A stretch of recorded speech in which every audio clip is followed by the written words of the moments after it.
जय हिंद। स्वागत है आप सभी का आज के इस वीडियो में। आज हम इंटर बोर्ड 2023 के लिए हिस्ट्री का ऑब्जेक्टिव देखेंगे, जो कि प्रीवियस ईयर 2022 यानी कि पिछले साल 2022 में क्वेश्चन पूछे गए हैं। और बिहार बोर्ड का नियम है कि ये पीछे जो क्वेश्चन पूछा जाता है वो पूछता ही है, ठीक है।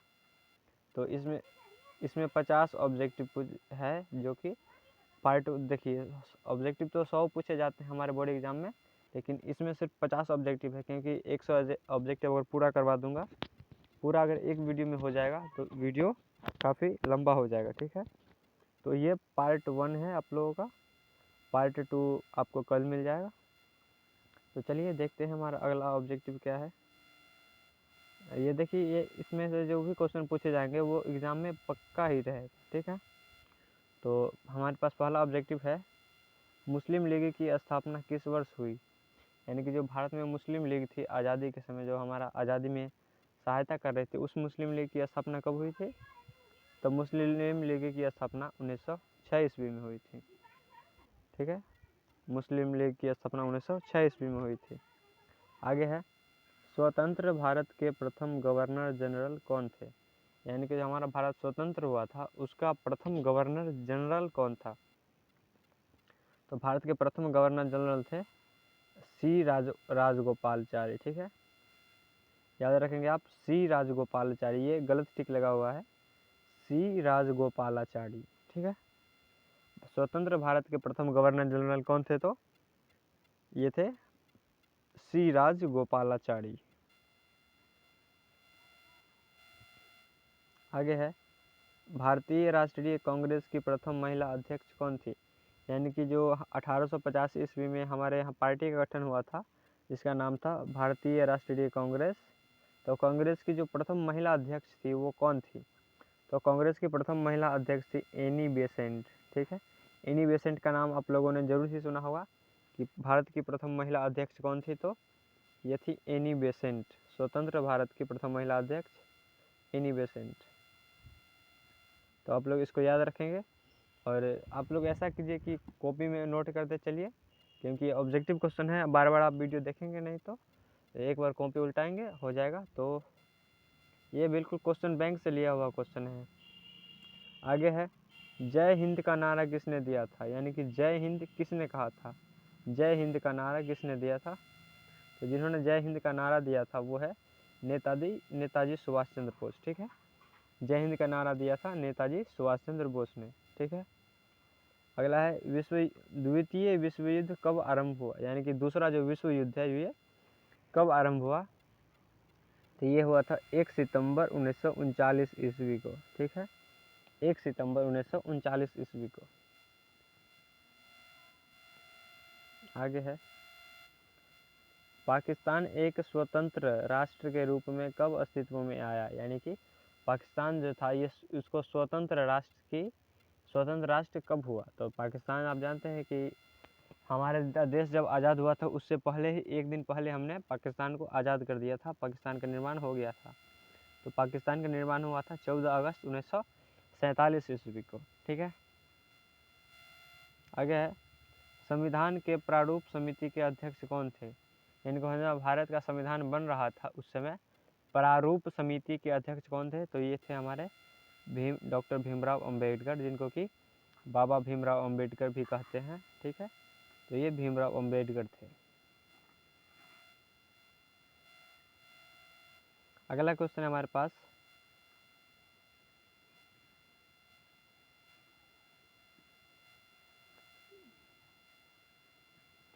भारत कब गणतंत्र हुआ। यानी कि हमारे यहाँ गणतंत्र कब हुआ था भारत। तो भारत का संविधान कब लागू हुआ था। तो हमारे देश में संविधान लगा हुआ था 26 जनवरी 1950 ईस्वी को, जिसे हम 26 जनवरी 1950 को गणतंत्र दिवस मनाते हैं। तो हमारा देश 26 जनवरी 1950 ईस्वी को गणतंत्र हुआ था।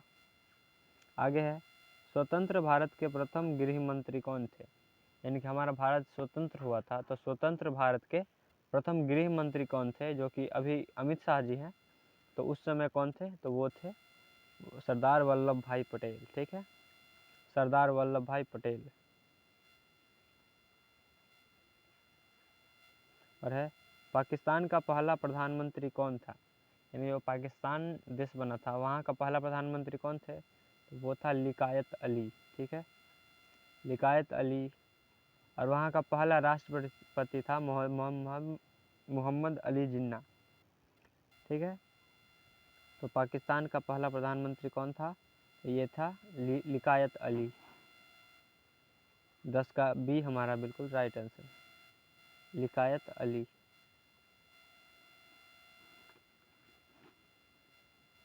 आगे है महावीर स्वामी का जन्म कब हुआ था, जो कि महावीर स्वामी थे जैन धर्म के 24वें तीर्थंकर, उनका जन्म कब हुआ था। महावीर स्वामी के 24वें तीर्थंकर थे,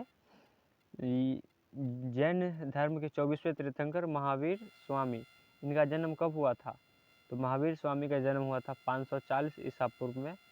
और कहाँ हुआ था, तो वैशाली में हुआ था, कुंडल ग्राम में। ठीक है, आप इसको याद कर लेंगे। आगे है दिगंबर एवं श्वेतांबर। दिगंबर और श्वेतांबर किस धर्म से संबंधित थे, तो दिगंबर एवं जो श्वेतांबर थे वो जैन धर्म से संबंधित थे। ठीक है, जैन। ठीक है, आगे है सांची मध्य प्रदेश के किस जिले में स्थित है, यानी कि जो सांची का स्तूप है वो मध्य प्रदेश के किस जिले में स्थित है, तो एक बार बताएंगे आप लोग भी, सोचिए, ये बहुत ही आसान क्वेश्चन है।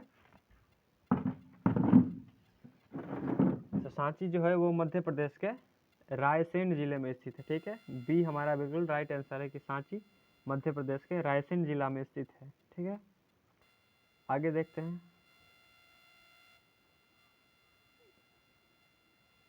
प्राचीन भारत में धम्म की शुरुआत किस शासक ने की थी, यानी कि एक होता है युद्ध विजय, एक होता है धम्म विजय। तो प्राचीन भारत में धम्म की शुरुआत की थी सबसे पहले अशोक ने। आपने पढ़ा भी होगा कि अशोक का धम्म, तो धम्म की शुरुआत अशोक ने की थी। ठीक है, आगे है अकबरनामा किसकी कृति है, यानी कि जो अकबरनामा लिखा गया है ये किसकी कृति है, ये पूछा जा रहा है। तो अकबरनामा है अबुल फजल की कृति। अकबरनामा अबुल फजल द्वारा लिखा गया है। ठीक है, आगे है शेरशाह ने चौसा के युद्ध में किसे पराजित किया, तो जो शेरशाह ने जिस शासक को हराया था वो था हुमायूं। ठीक है, हुमायूं को उसने हरा दिया था पूरे बाबर साम्राज्य में, बाबर साम्राज्य को हराने वाला था शेरशाह। ठीक है, और इसने कि बाबर में किस शासक को हराया था, तो इसने हुमायूं को हराया था। आगे है जीतल किस धातु का होता था, यानी कि उस समय जो सोने का सिक्का चलता था वो किस धातु का होता था, तो जीतल सोने का बना होता था। ठीक है, आगे है जहांगीर का शासन काल कब था, यानी कि जहांगीर जिसने शासन किया था वो जहांगीर का शासन काल था अकबर के बाद। ठीक है, अकबर का बेटा जहांगीर था, और ये जो जहांगीर है इसका शासन काल था 1605 ईस्वी से 1627 ईस्वी तक। ठीक है, 1605 से 1627 ईस्वी तक। आगे है अकबर के काल में भूमि को कितने भागों में वर्गीकृत किया गया था, तो अकबर के काल में जो भू राजस्व व्यवस्था थी, भूमि से टैक्स लेने की व्यवस्था, उस हिसाब से भूमि को 4 वर्गों में बांटा गया था। ठीक है, तो अकबर के काल में क्वेश्चन है अकबर के काल में भूमि को कितने भागों में वर्गीकृत किया गया, तो 4 वर्गों में। मैं उम्मीद कर रहा हूँ कि आपको ये सारा वीडियो समझ में आ रहा होगा। अगर आपको ये वीडियो समझ में नहीं आता है तो आप question number serial number type करेंगे, मैं उसको एक्सप्लेन करने की कोशिश करूँगा अगले वीडियो में। आगे है नवरत्न किसके दरबार में थे, यानी कि नवरत्न किसके दरबार में थे, तो नवरत्न थे अकबर के दरबार में नवरत्न रहता था। ठीक है, नवरत्न किसके दरबार में थे, तो ये अकबर के दरबार में थे। आगे है रामानंद के शिष्य कौन थे, यानी जो रामानंद थे उत्तर भारत में धार्मिक साम्राज्य की स्थापना की थी, तो रामानंद जी, तो उनके शिष्य कौन कौन थे, उनके शिष्य यानी कि जिसको चेला कहा जाता था, उनके शिष्य कौन कौन थे, तो उनके शिष्य थे रैदास, कबीर, धन्ना एवं पीपा, इनमें से सभी। तो जो रामानंद थे उनके शिष्य रैदास, कबीर, धन्ना एवं पीपा सभी थे। तो इसका राइट आंसर हो जाएगा इनमें से सभी। ठीक है, आप याद कर लेंगे, नोट करते चलिए, रैदास, कबीर, धन्ना एवं पीपा। आगे है तलवंडी किसका जन्म स्थान था? तो जो तलवंडी है वो गुरु नानक का जन्म स्थान है। ठीक है, आपने 10वां में पढ़ा होगा तलवंडी नानकाना साहब यानी कि नानक का जन्म स्थान। आगे है ख्वाजा मुइनुद्दीन चिश्ती की दरगाह कहाँ है? जो ख्वाजा मुइनुद्दीन चिश्ती दरगाह है वो कहाँ है? तो अपने अजमेर दरगाह का नाम सुना है ना, तो वही है ख्वाजा ख्वाजा ख्वाजा मुइनुद्दीन चिश्ती की दरगाह अजमेर में है। जो अजमेर में दरगाह है उसका क्या नाम है? तो इसका नाम है ख्वाजा मुइनुद्दीन चिश्ती। तो ये समझ में हो गया। आगे देखते हैं काशी में किस प्रसिद्ध संत का जन्म हुआ? तो जो काशी है वहाँ किस प्रसिद्ध संत का जन्म हुआ था? तो काशी में जन्म हुआ था हमारे कबीर जी का। ठीक है, कबीर दास का जन्म हुआ था काशी में। आगे है बीजक में किसके उपदेश संग्रहित है? जो बीजक है, बीजक में किसके उपदेश है? जैसे अशोक का उपदेश धम्म में है, शिलालेख में, उसी तरह बीजक में किस का उपदेश संग्रहित है? तो बीजक में कबीर का उपदेश है। ठीक है, बीजक में किसका उपदेश है? तो बीजक में कबीर का उपदेश है, कबीर। आगे है ह्वेनसांग किस देश का यात्री था? तो आप जान सकते हैं ह्वेनसांग, फाहियान और एक और है, वो किस देश के यात्री थे? ये तीनों चीन के यात्री हैं। ह्वेनसांग, फाहियान और एक और है, एक और चीनी यात्री है जो कि चीन से आए थे यात्रा करने हमारे भारत में शिक्षा प्राप्त करने के लिए।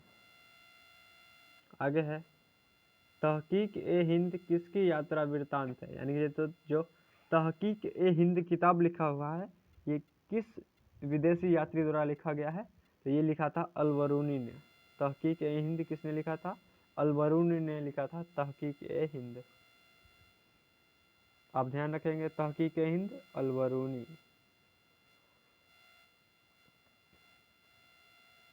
आगे है मौर्य काल का प्रसिद्ध यूनानी यात्री कौन था? यानी कि कौन यात्री है जो कि मौर्य काल में आया था? तो मौर्य काल में आया था मेगास्थनीज, जिसने इंडिका नामक किताब लिखी थी। ठीक है, तो मौर्य काल का प्रसिद्ध यूनानी यात्री कौन था? तो ये मेगास्थनीज था, जो कि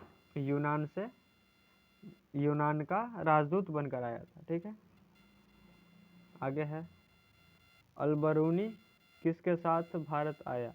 तो जो अलबरूनी था वो किसके साथ भारत आया था? तो ये मोहम्मद गजनी के साथ भारत आया था, मोहम्मद गजनी के साथ भारत आया था, महमूद गजनी के साथ ये भारत आया था। ठीक है, महमूद गजनी। और कौन आया था? तो अलबरूनी आया था। आगे देखते हैं कैप्टन हॉकिंस किस मुगल शासक के दरबार में आया था? तो जो कैप्टन हॉकिंस था वो जहांगीर के शासनकाल में आया था। कैप्टन हॉकिंस जहांगीर के शासनकाल में। आगे है दक्कन दंगा आयोग कब गठित हुआ? तो जो दक्कन दंगा आयोग हुआ था, दक्कन में जो दंगा हुआ था उसकी जांच के लिए जो कमेटी बैठाई गई थी उसका स्थापना कब हुआ था? तो ये 1875 ईस्वी में हुई थी।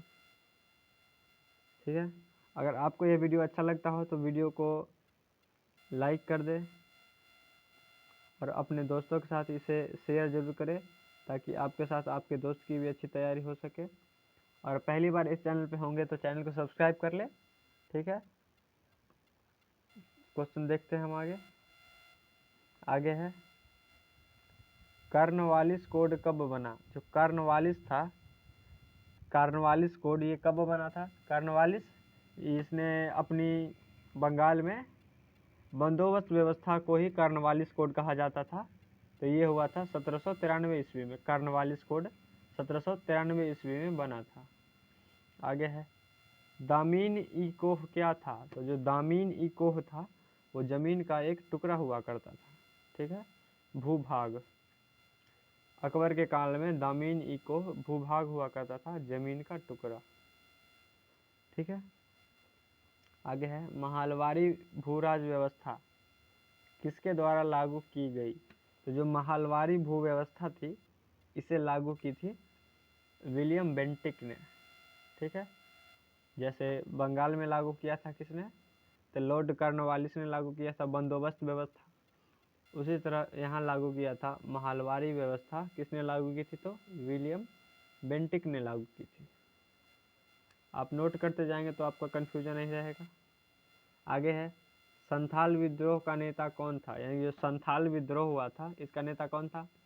ये तो आप सब जानते हैं, संथाल विद्रोह का नेता था सिद्धू कान्हू, जिसे लोग जो थे वो ईश्वर का भेजा हुआ दूत मानते थे। आगे है फ्रांसिस बुकानन कौन था? ये जो फ्रांसिस बुकानन जो कि जंगलों में सर्वेक्षण करने के लिए गए थे वो कौन थे? तो वो सर्वेक्षक थे। ठीक है, वो सर्वेक्षक थे। आगे है ईस्ट इंडिया कंपनी की स्थापना कब हुई थी? जो ईस्ट इंडिया कंपनी है उसकी स्थापना भारत में कब हुई थी? तो भारत में ईस्ट इंडिया कंपनी की स्थापना आप सब जानते हैं 1600 ईस्वी में हुई थी, 1600 ईस्वी में। ठीक है, 1600 ईस्वी हमारा बिल्कुल राइट आंसर है कि ईस्ट इंडिया कंपनी की स्थापना। आगे है लक्ष्मीबाई के गोद लिए पुत्र का नाम क्या था? यानी कि लक्ष्मीबाई ने जिस पुत्र को गोद लिया था उसका नाम क्या था? तो लक्ष्मीबाई ने घुंडीराज को गोद लिया था। ठीक है, लक्ष्मीबाई ने घुंडीराज को गोद लिया था। आगे है जगदीशपुर में 1857 के विद्रोह का नेतृत्व किसने किया था? तो जो जगदीशपुर में जो 1857 का विद्रोह हुआ था उसका नेतृत्व कौन कर रहे थे? तो जगदीशपुर आरा हमारे बिहार में है, और ये इसके जो नेता थे ये थे वीर कुंवर सिंह। ठीक है, इसके नेता थे वीर कुंवर सिंह। 1857 के विद्रोह के नेता कहाँ के? जगदीशपुर के 1857 नेता थे वीर कुंवर सिंह। आगे है 1857 के विद्रोह के समय इंग्लैंड का प्रधानमंत्री कौन था? यानी कि जब हमारे यहाँ 1857 ईस्वी में विद्रोह चल रहा था उस समय इंग्लैंड में नेता कौन था? तो उस समय जो नेता था 1857 ईस्वी के विद्रोह के समय इंग्लैंड का प्रधानमंत्री वो था पामर्सटन। पामर्सटन कौन था? तो वो इंग्लैंड का प्रधानमंत्री था उस समय। आगे है आइन ए अकबरी कितने भागों में विभक्त है? जो आइन ए अकबरी है किताब अकबर के काल में जिसे लिखा गया था वो कितने भागों में विभक्त है? आइन ए अकबरी को 5 भागों में विभक्त किया गया है। ठीक है, तो आइन ए अकबरी लिखा गया है जिसको 5 भागों में बांटा गया है। 5 भागों में से 4 भागों में क्या है कि अकबर के जो शासन है उसके बारे में विवरण है, और एक भागों में इसके भू राजस्व व्यवस्था के बारे में विवरण है। ठीक है, तो आइन ए अकबरी कितने भागों में विभक्त है? तो यह 5 भागों में विभक्त है। ठीक है दोस्तों, आइन ए अकबरी कितने भागों में विभक्त है? 5 भागों में। आगे है दिल्ली से दौलताबाद किस शासक ने अपनी राजधानी परिवर्तित की?